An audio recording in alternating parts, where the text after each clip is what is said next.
based off of questions that I had received from business owners that heard rumble of waiving this license or that license, or what the village's plan was going to do, and trustees asking questions on getting back to them on numbers. So I just want to do this quickly. We have 311 businesses that have $30 business registration licenses that total $9,330, and that's brick and mortar businesses, not home businesses. We have 22 tobacco licenses that cost $250 each, totaling $5,500. We have 12 gaming licenses. They all vary on how many machines they have, and that's $42,500. Liquor licenses on a short list, this goes to bars and restaurants. We have 25 of them, and again, their liquor licenses vary in cost, so that would be $45,500. I broke them down into each individual sheets of paper for you. The question was, when Trustee Holtz was around, about waiving certain liquor licenses, and then that kind of spiraled into, well, I have a tobacco, well, I have a gaming, what are you going to do for me, that sort of thing.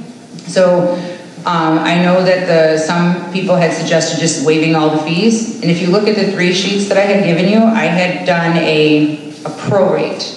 If there was going to be any type of anything that we were going to do, I did prorate it for the 3 months and 4 months, because when I did this originally, I didn't know this was going to go into a 4th month that would affect our businesses.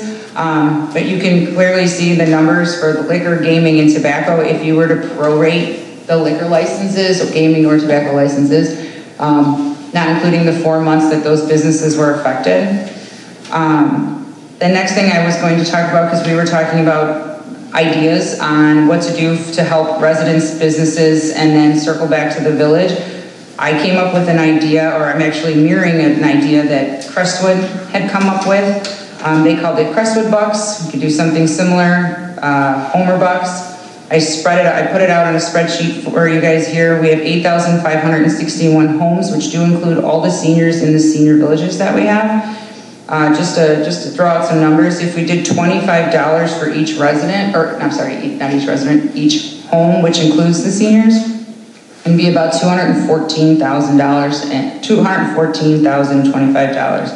If you did $50 per resident, or I'm sorry, again, per home, it'd be about $428,000. The reason I'm bringing this up is because I have been approached by many residents, many businesses, saying, what are we doing for our seniors? What are we doing for our residents? How are we helping? I have neighbors that are suffering. I have businesses that are suffering.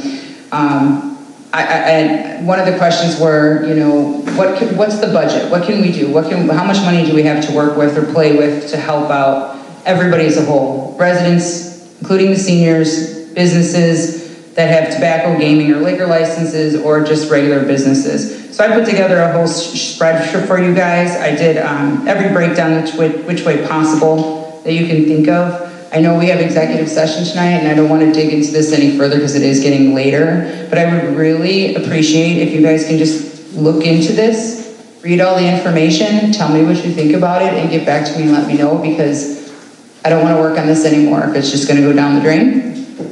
But if there's some light at the end of the tunnel on this, then I would keep moving forward. John, how much have we lost so far this year with COVID?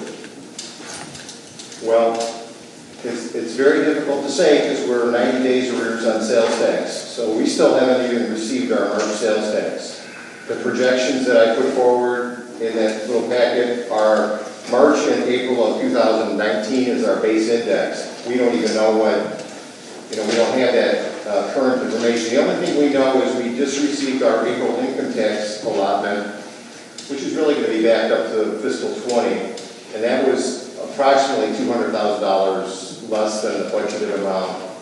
Now, April, that is our largest amount, but just initially, we're forecasting about an $800,000 revenue shortfall in the general fund, which is the very important fund for the outside world, underwriting, and things like that.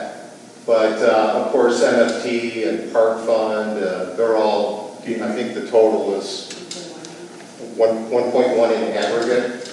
Sounds awful, but had we not made an adjustment, we made about a $550,000 adjustment in March, or April actually, to this budget, we'd be looking at closer to $2 million. So we don't know, we're watching, and watching closely, and